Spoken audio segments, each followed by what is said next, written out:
नमस्कार दोस्तों, कैसे हो आप लोग? हम बढ़िया। तो चलो फिर आज हम स्टार्ट कर रहे हैं इतिहास आप लोगों का। तो क्लास 10th में जो हिस्ट्री होता है वो भी एक ऐसा सब्जेक्ट है जिसको लोगों को बहुत ज़्यादा प्रॉब्लम होती है डील करने में, ठीक है? तो इसलिए आप लोग के सामने एक सीरीज आएगी जिसमें हम कवर करेंगे हिस्ट्री को पूरी तरीके से, ठीक है? सबसे पहले स्टार्ट करेंगे इतिहास को, फिर उसके साथ-साथ इसके बाद हम स्टार्ट करेंगे अपने जो भी है ज्योग्राफी उसको स्टार्ट करेंगे, फिर स्टार्ट कर उसके बाद से फिर इकोनॉमिक्स और उसके बाद से अपना जो आता है नागरिक शास्त्र जिसे हम बोलते हैं नहीं लोकतांत्रिक जो है वो स्टार्ट करने वाले हैं, ठीक है? तो सबसे पहले आज हम डिस्कस करने वाले हैं चैप्टर नंबर 1 जिसे बोलते हैं यूरोप में राष्ट्रवाद का उदय, ठीक है? यहाँ से हम इस वाले चैप्टर को कंटिन्यू करेंगे। तो देखो बेटा, सबसे पहले आप लोगों ने क्लास 9th में भी इसको पढ़ा होगा, यूरोप में राष्ट्रवाद का उदय। अब ये कैसे हुआ और क्यों हुआ इसके बारे में आज हम अच्छे से जानेंगे इसको, ठीक है? तो सबसे पहले आप लोग को जानना ये पड़ेगा कि यूरोप में राष्ट्रवाद का उदय इसलिए होता है क्योंकि वहां पे जो सिस्टम था ना बहुत ही सिस्टम ठीक नहीं था। जैसे वहां पे जो व्यवस्थाएं थी ना, वहां पे चर्च का डोमिनेंस था, जैसे चर्च का डोमिनेंस था ज्यादा। चर्च वहां पे चर्च ना पावरफुल थे, ठीक? वहां पे लैंडलॉर्ड्स, जमींदार, लैंड लॉर्ड, ठीक है? हम क्या लैंडलॉर्ड, ये जो जमीन के मालिक थे वो भी बहुत ज्यादा पावरफुल थे। ये लोग क्या करते थे, जैसे कि अगर वहां की व्यवस्था में बताऊं तो ऐसे हुआ करता था कि वहां के जितने भी राज्य हैं, सारे राज्य जो भी देश होते थे सारे राज्य बटे होते थे 3 स्टेट में। पहला स्टेट होता था जिसमें पादरी वर्ग के लोग रहते थे, मतलब कि अमीर घराने के लोग, चर्च वाले लोग रहते थे। दूसरा जो स्टेट होता था उसमें रहते थे लैंडलॉर्ड। लैंडलॉर्ड मतलब जमींदार लोग रहा करते थे जिनके पास जमीन ज्यादा हुआ करती थी, उनको कुलीन बोलते थे, ठीक? अगर मैं तीसरी बात बोलूं तो जो तीसरा स्टेट था वहां पे जो लोग रहते थे उनको हम बोलते हैं साधारण वर्ग के लोग। तो ये तीनों वर्ग के जो लोग थे उनमें से सबसे ज्यादा अगर किसी के ऊपर अत्याचार हो रहा था तो जनसाधारण लोगों के ऊपर हो रहा था। क्यों? क्योंकि उस टाइम पे जो वहां का राजा होता था ना वो बहुत एनार्किकल सिस्टम में था, मतलब एनार्की था। वो सबसे ज्यादा बात मानता था पादरी वर्ग का और कुलीन वर्ग का। वो जो भी वहां पे टैक्स जाता था वो सब टैक्स कहां से वसूलते थे? जनसाधारण वर्ग के लोगों से वसूलते थे। किससे वसूलते थे टैक्स को?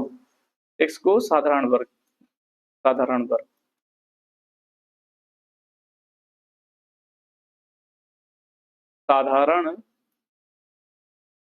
वर्ग के लोगों से।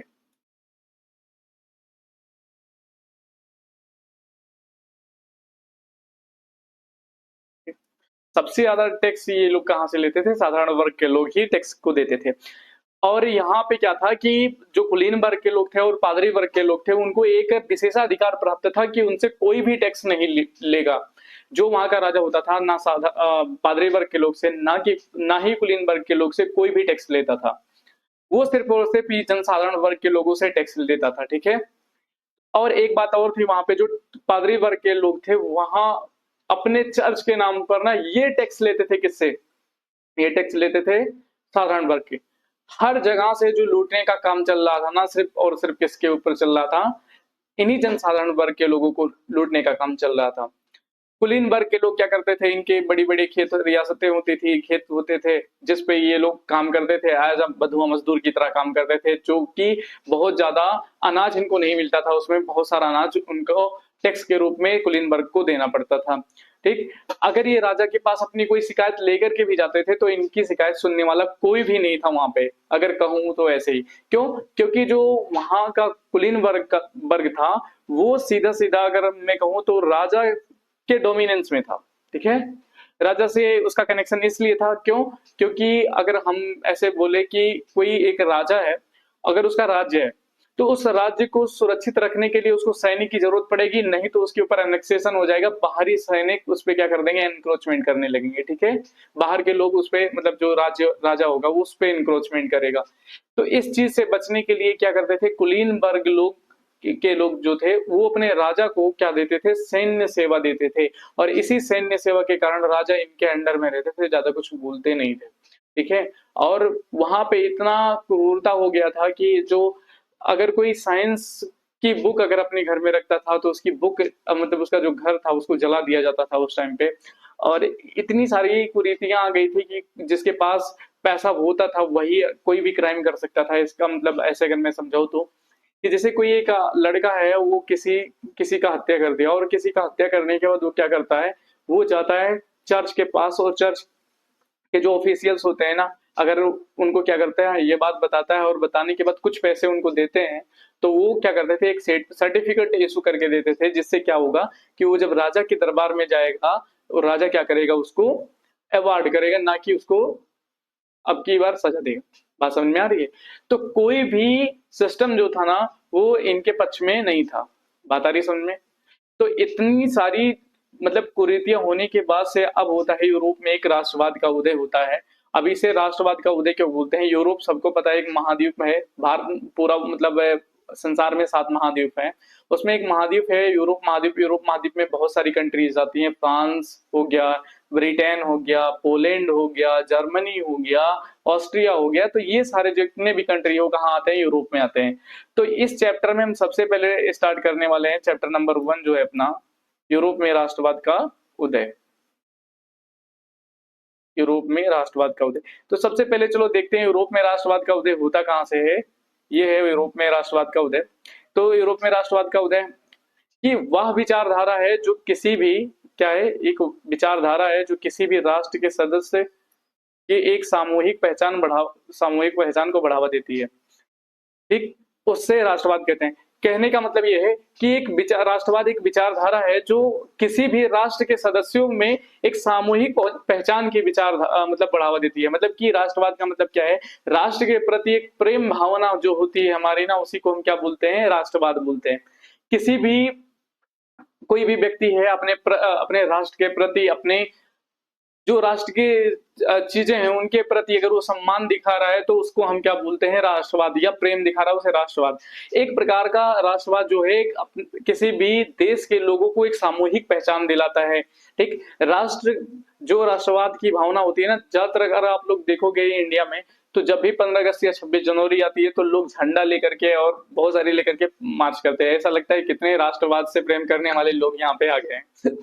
वैसे ही क्या होता है कि राष्ट्रवाद की भावनाओं को बढ़ाने के लिए कई सारी प्रतीक चिन्हों के इस्तेमाल किए जाते हैं, जैसे कि क्या है, राष्ट्रीय ध्वज हो गया, राष्ट्रीय गीत हो गया, राष्ट्रीय गान हो गया आदि। ठीक है, फिर उसके बाद क्या होता है कि यूरोप में क्या होता है, राष्ट्रवाद का क्रमिक विकास होता है। ठीक है, अब यूरोप में क्या होने लगा, जब भी राष्ट्रवाद का उदय हुआ तो यूरोप में राष्ट्रवाद का उदय होने के बाद बहुत सारे परिवर्तन हुए। जैसा कि अभी हम क्या देख रहे हैं, यूरोप के जितने भी देश आज की तरह दिख रहे हैं वैसे पहले नहीं थे जैसे कि आज हैं। ठीक है, उनमें बहुत सारी दिक्कतें थी। ठीक है, और वहां पे अलग अलग वंश के मतलब कि लोग जो थे राज्य करते थे, और उसके बाद धीरे धीरे जब इनका शासन खत्म हुआ बहुत सारे तकनीकी बदलाव आए और इतने सारे परिवर्तन हुए। ठीक है, उसके बाद बहुत सारी चीजें बदली, अब जाकर के इस तरह का स्वरूप मिला है। तो हमें क्या देखना है, कितनी सारी परिवर्तन हुए वहां पे। तो सबसे पहला क्या हुआ, फ्रांसीसी क्रांति हुई। सबने पढ़ा होगा फ्रांसीसी क्रांति 1789। 1804 में नागरिक संहिता आई और 1815 में वियना की संधि हुई और उदारवादी क्रांति हुआ, और उसके बाद जर्मनी का एकीकरण हुआ और इटली का एकीकरण। ये सारे टॉपिक को हमें एक एक करके पढ़ना है। सबसे पहले हम पढ़ते हैं फ्रांसीसी क्रांति कब हुई। सबको पता है कि जो ये क्रांति हुई थी, ये हुई थी 1789 ईस्वी को, 14 जुलाई सन 1789 ईस्वी को, जब बास्तिल का किला ढहा दिया गया था। तो ये चीजें आप लोगों ने सर्कमस्टांसेस पढ़े होंगे इनकी, कि 1789 को ही क्या होता है, फ्रांस की क्रांति होती है। ठीक, और ये फ्रांस की क्रांति बहुत सारे कारणों से होती है जिनको आप क्लास 9 में पढ़ चुके हैं। ठीक है, उनमें से एक सबसे महत्वपूर्ण कारण था राष्ट्रवाद की भावना। ठीक है, तो फ्रांसीसी क्रांति के आरंभ में ही फ्रांसीसी क्रांतिकारियों ने ऐसे कई कदम उठाए जिनसे फ्रांसीसी लोगों में एक सामूहिक पहचान यानी राष्ट्रवाद की भावना पैदा हो सकती थी। ठीक है, 1789 में सत्ता का स्थानांतरण राजतंत्र से लोकतांत्रिक संस्था में हो गया।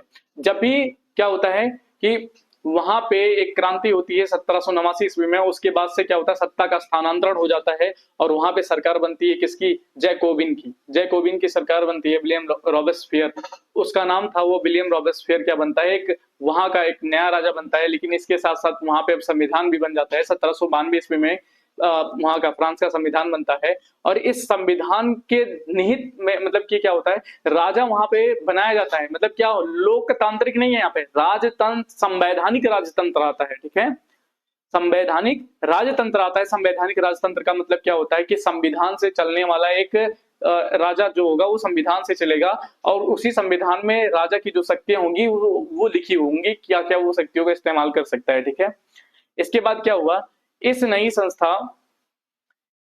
संस्था का निर्माण नागरिकों द्वारा हुआ था। ठीक है, जो भी संस्था बनाया गया ये नागरिकों द्वारा बनाया गया था।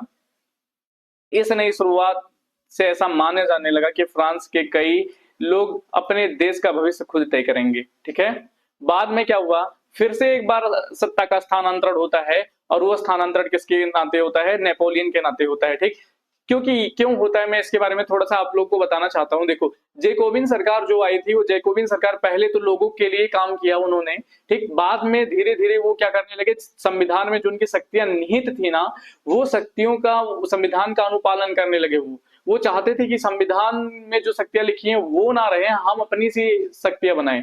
ठीक है, क्योंकि जो संविधान था उनकी शक्तियों को सीमित करता था और वो धीरे धीरे पहले तो गरीबों के लिए काम करना शुरू किया था, लेकिन बाद में वो जाकर के क्या करने लगे, अमीरों के लिए ही काम करने लगे। फिर क्या होता है, विलियम रॉबेस्पियर वहां से हटाया जाता है और 1799 में क्या हुआ, यहीं के इन्हीं के बटालियन में एक सैनिक था जिसे नेपोलियन बोला जाता है। एक बहुत ही मतलब कि अच्छा लीडर था एक प्रकार से। ये सामने आता है 1799 में और इसे क्या होता है, 1804 में फ्रांस का क्या बना दिया जाता है, राजा बना दिया जाता है। क्योंकि यही कहता है कि आपको, ये कहता है हमको आप राजा बना दीजिए, आपकी जितनी भी प्रॉब्लम्स है हम सबको दूर कर देंगे।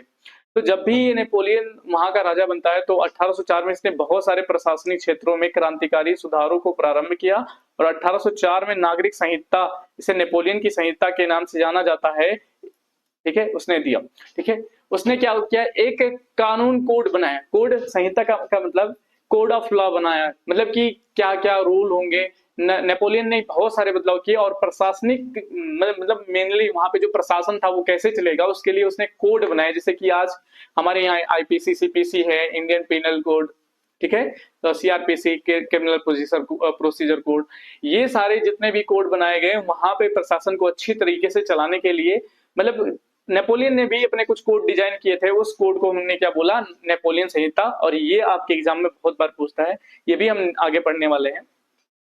इसके अलावा यूरोप में 19वीं सदी के शुरुआत में के दशकों में राष्ट्रीय एकता से संबंधित विचार उदारवाद से करीब जुड़ गए थे। ठीक है, फ्रांसीसी क्रांति एवं राष्ट्रवाद।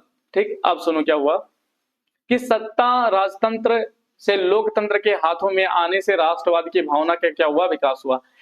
मतलब फ्रांसीसी क्रांति और राष्ट्रवाद में क्या कैसा हुआ, क्या हुआ, क्या अंतर रहा।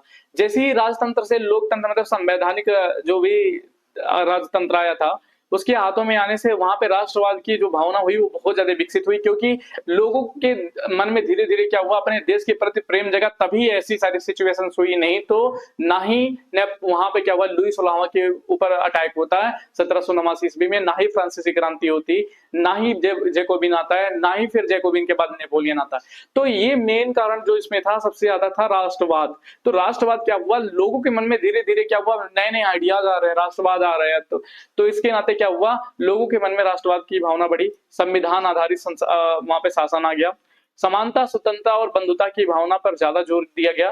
फ्रांस का एक नया झंडा बनाया गया, नेशनल असेंबली का गठन किया गया और क्या किया, आंतरिक आयात निर्यात और जो नाप तोल की व्यवस्था है वहां पे अलग अलग थी ना, आयात निर्यात का कर तो अलग से समाप्त कर दिया गया था और माप तोल में अलग अलग जगह पे क्या थे, सिस्टम होते थे। जैसे वहां पे 11 स्टेट 13 नाके होते थे या 13-11 जो भी नाका था, वहां पे जब भी लोग क्रॉस करते थे हर एक नाके पे 5% का टैक्स देना पड़ता था, लेकिन वो अलग अलग होता था। ठीक है, और ये जो टैक्स होता था वो टैक्स अलग अलग होता था सब। ठीक, क्योंकि सबकी अलग अलग नाप तौल की व्यवस्था थी, क्योंकि जितना भी वो लोग नापते थे उसका 5% लेते थे। कोई कम नाप रहा है, कोई ज्यादा नाप रहा है, तो उसके हिसाब से बहुत ज्यादा दिक्कतें होती थी। ठीक, और वहां पे क्या था, कोई भी फ्रांस की जो भाषा थी वो राष्ट्रभाषा के रूप में उभरी। ठीक है, अब क्या हुआ, उसके द्वारा जो बनाई गई नागरिक संहिता थी उसमें नेपोलियन कोड जिसे हम कहते हैं, उसके कुछ आधारित अवधारणाएं क्या क्या है उसको हम देख लेते हैं। चलो एक बार, तो वहां पे सबसे पहले जो जन्म से आधारित विशेषाधिकार थे ना, जैसे कि जो भी कुलीन वर्ग या पादरी वर्ग के लोग हुआ करते थे, उनको ना जन्म से आधारित विशेषाधिकार मिलते थे कि अगर वो कुलीन वर्ग में या उसमें पादरी वर्ग में पैदा हो गया है तो उसे क्या होगा, एक विशेषाधिकार मिलेगा। ठीक है, कानून के सामने समानता एवं संपत्ति का क्या लिखा, कानून के सामने समानता एवं संपत्ति को अधिकार को सुरक्षित किया गया। ठीक है, क्या मतलब है, कानून के सामने जो समानता एवं संपत्ति का अधिकार था, लोगों को उसमें क्या दिया गया, मतलब एक समानता दे दी गई कि सबको समानता से ही उनकी संपत्ति बटेगी और जो भी होगा वो चीजें। ठीक, अभी क्या हुआ, प्रशासनिक विभाजन को सरल बनाया गया, समानती व्यवस्था को समाप्त किया गया, जो भी समानती व्यवस्था वहां पे थी कुलीन वर्ग द्वारा चलाई गई थी वो भी समाप्त किया गया। ठीक, किसानों के भू दासत्व और जागीरदारी शुल्कों से मुक्ति, क्योंकि कुलीन वर्ग के लोग क्या करते थे, किसानों से भू दासत्व कराते थे और जागीरदारी शुल्क लेते थे, वो भी हटा दिया इसने। ठीक, सबसे बड़ी बात इसने की थी कि नाप तोल की जो व्यवस्था थी वो समान कर दिया इसने, और बहुत सारे जो भी कर थे वो हटा दिए गए। शहरों में कारीगरों को के श्रेणी संघों के नियंत्रण को हटा दिया गया। जो भी वहां पे पहले क्या होता था कि जो भी फ्रांस है, फ्रांस में क्या था कि जो भी कारीगर थे ना उनके ऊपर नजर रखा जाता था, उनके ऊपर क्या क्या था कि एक सैंक्शन लगा के रखा जाता था कि वो भी बहुत सारे मतलब कार्य नहीं कर सकते, तो उसको भी हटा दिया इसने। अब होता है उदारवाद की क्रांति। अब ये उदारवाद की क्रांति क्या थी, ठीक है, चलो सबसे पहले समझते हैं कि उदारवाद क्या होता है। ठीक है, जो उदारवाद शब्द है वो अंग्रेजी भाषा के लिबरलिज्म का हिंदी अनुवाद है। इसकी उत्पत्ति अंग्रेजी भाषा के लिबर्टी से हुई है, अर्थात उदारवाद स्वतंत्रता से संबंधित है, जिसका अर्थ होता है व्यक्ति की स्वतंत्रता का सिद्धांत। शब्द लैटिन भाषा के लिबरलाइज शब्द से संबंधित माना गया है। सार्टोरी के अनुसार उदारवाद व्यक्तिगत स्वतंत्रता, न्यायिक सुरक्षा, संवैधानिक राज्य का सिद्धांत तथा व्यवहार है। तो कुल मिला के जो राष्ट्रवाद है ना, सॉरी उदारवाद जो भावना है ना, एक प्रकार से स्वतंत्रता का सिद्धांत है कि लोग स्वतंत्रता से रहें। ठीक, न्याय के मतलब कि प्रशासन के सामने सब लोग समान रहे, संविधान से हमारा ठीक हमारा शासन चले। ठीक, और क्या वो हमारी सुरक्षा तय की जाए। तो ये जो भी सारी चीजें होती है ना, ये उदारवाद में बताई जाती हैं। ठीक, अब राजनीतिक क्षेत्र में उदारवाद क्या कैसे हुआ, लोकतंत्र का समर्थन करता है, शक्तियों के पृथक्करण, कानून का शासन, न्यायिक पुनरावलोकन जैसी व्यवस्थाओं का पक्षधर है। अर्थात हर एक व्यक्ति की स्वतंत्रता का समर्थन करता है या जीवन के सभी क्षेत्रों में दमन का विरोधी है, और चाहे वो दमन नैतिक, धार्मिक, सामाजिक, राजनीतिक और आर्थिक या सांस्कृतिक रूप से की जाए। तो राजनीतिक का मतलब क्या है, जो पॉलिटिकल रूप से क्या था, हमारे ऊपर हमारी जो हमारे अधिकार थे उनका हनन किया जा रहा था, उसका मतलब क्या है कि अगर राजनीतिक क्षेत्र में उदारवाद होता है तो इसका मतलब क्या, राजनीतिक रूप से हम स्वतंत्र हो जाएंगे, हमारे ऊपर कोई भी पॉलिटिकल प्रेशर नहीं रहेगा, हमारे किसी भी अधिकारों का हनन नहीं हो सकता यहाँ पे। ठीक, आर्थिक क्षेत्र में उदारवाद क्या है, ठीक, मुफ्त व्यापार। जैसे क्या था कि वहां पे हर जगह पे कर लगता था, जैसे कि आयात निर्यात कर था, जितने भी बॉर्डर को क्रॉस करते थे वो बहुत सारे कर देने पड़ते थे। तो ये सारी व्यवस्थाएं क्या कर दी गई, समाप्त कर दी गई। मुफ्त व्यापार तथा राज्य को बुराई बताकर व्यक्तिगत का समर्थन करता है, उत्पादन और वितरण पर राज्य के नियंत्रण की वकालत करता है। उदारवादियों के अनुसार आर्थिक क्षेत्र में व्यक्ति को स्वतंत्रता पूर्वक कार्य करने की छूट होनी चाहिए। समाज और राज्य की तरफ से उद्योगों और व्यापार में कोई हस्तक्षेप नहीं होना चाहिए, अर्थात व्यक्ति अपनी इच्छा अनुसार कोई भी व्यवसाय करे और पूंजी लगाए।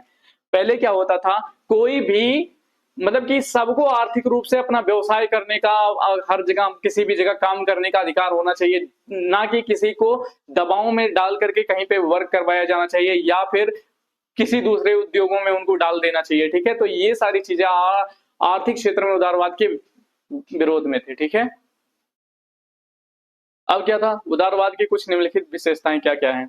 सहमति पर आधारित सरकार की, सबकी सहमति जिसपे वो सरकार आ जाए, संविधान बने, संसदीय मतलब संसदीय जैसे आजकल का व्यवस्था है वैसे लोग विशेष अधिकारों का अंत हो जाए, समस्त लोग कानून के सामने समान हो रहे, मताधिकार का समर्थन लेकिन सबके लिए नहीं।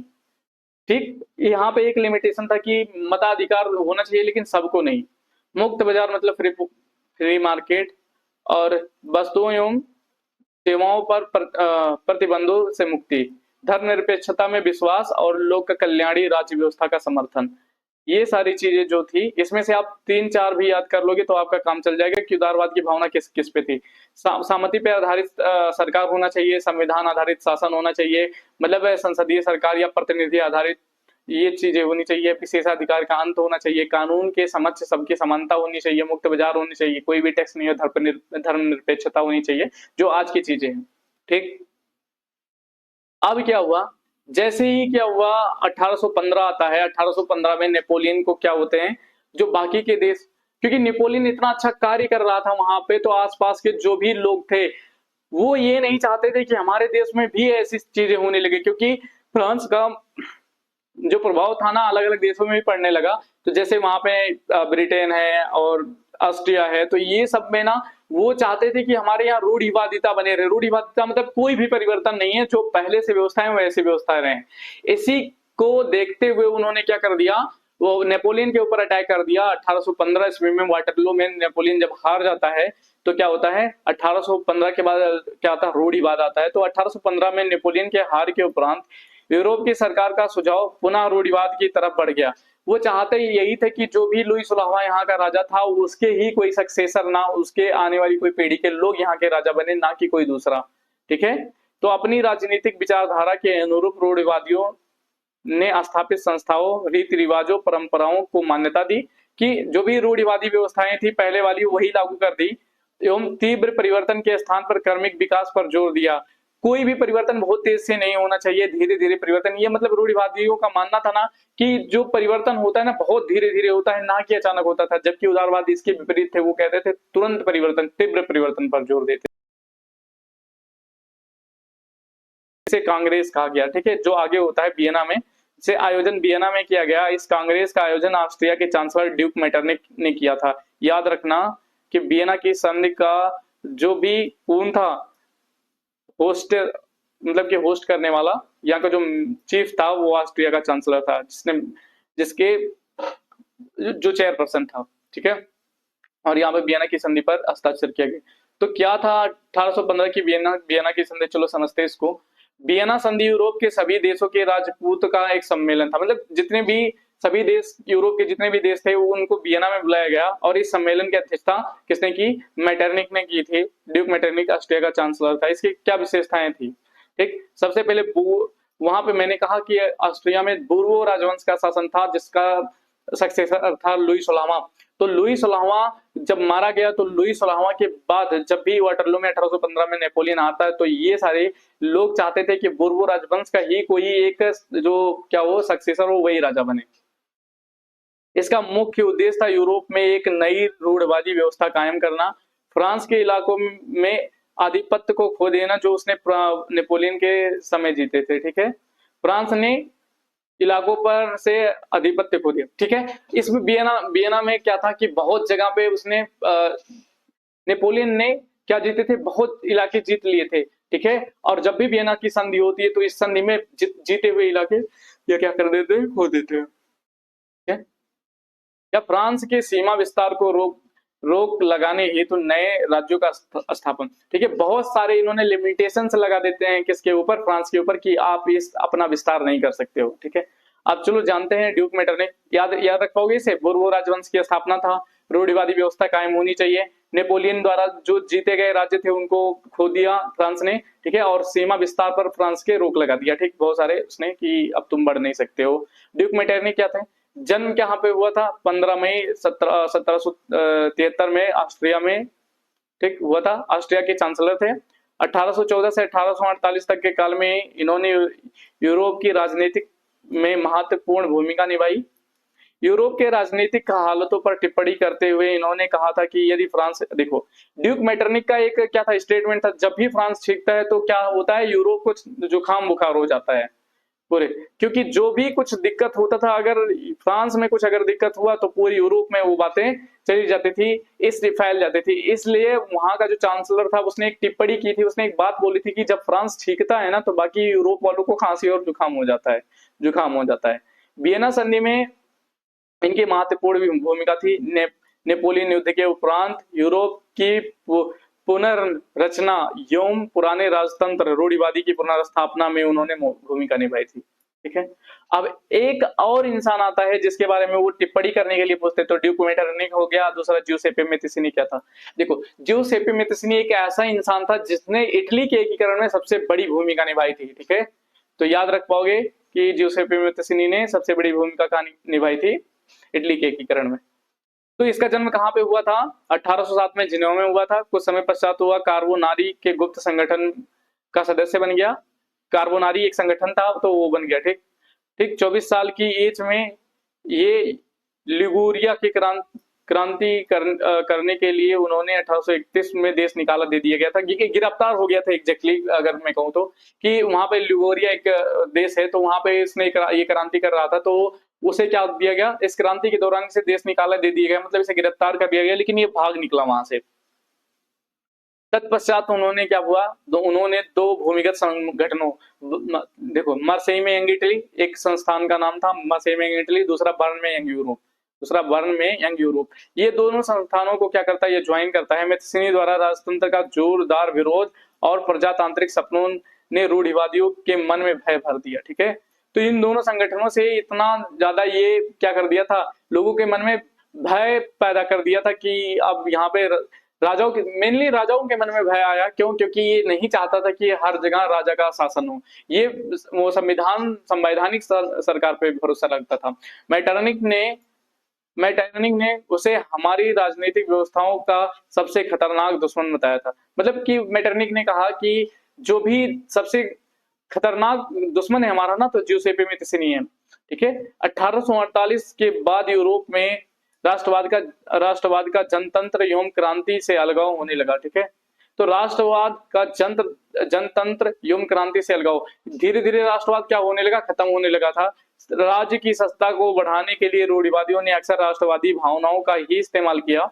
यदि मध्यवर्गीय जर्मन लोगों ने 1848 में जर्मन महासंघ के विभिन्न इलाकों को जोड़कर एक राष्ट्र बनाने का प्रयत्न किया, मगर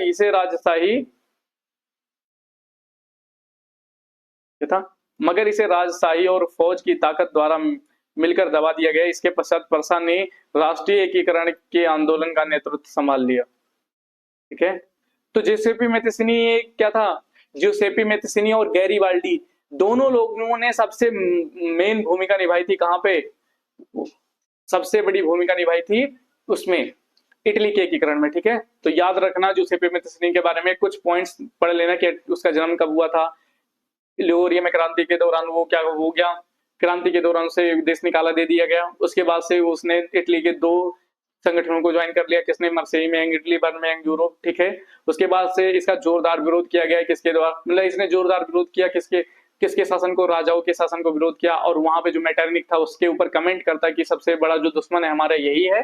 फिर ये सारी चीजें होने के बाद क्या होता है, ये फाइनली वो इटली का एकीकरण करवा देता है। ठीक है, अब होता है जर्मनी और इटली का एकीकरण। जर्मनी का एकीकरण 1866 से 1871। ठीक है, मध्य यूरोप के, क्या लिखा, मध्य यूरोप के स्वतंत्र राज्यों परसा, बवेरिया, सक्सोनी को मिलाकर 1871 में एक राज्यवाद जर्मन साम्राज्य का निर्माण किया गया। 1866 से 1871 के मध्य में क्या होता है कि जर्मनी का एकीकरण, जो जर्मनी बटा हुआ था, परसा, बवेरिया, सक्सोनी, तो इन राज्यों को मिला करके इसका एकीकरण किया जाता है। इसी ऐतिहासिक प्रक्रिया को क्या बोला जाता है, जर्मनी का एकीकरण। ठीक है, यहाँ पे क्या होता है, जर्मनी का एकीकरण होता है। इसके पहले भूभाग 39 राज्यों में बटा था। कितने, जो जर्मनी था 39 भूभाग में बटा हुआ था। इसमें से भी ऑस्ट्रियाई साम्राज्य एवं प्रसा राजतंत्र अपने आर्थिक तथा राजनीतिक महत्व के लिए प्रसिद्ध थे। 18 जनवरी सन 1971 में वायसराय शशि महल सॉरी वाइसराय के शीश महल में विलियम प्रथम का राज्याभिषेक करके जर्मनी का एक सम्राट बना दिया जाता है। तो क्या हुआ था, कुल मिलाकर के 1866 से 1871 के बीच में जो जर्मनी था, जर्मनी के 39 राज्यों को मिला करके उसका एकीकरण कर दिया गया। ठीक है।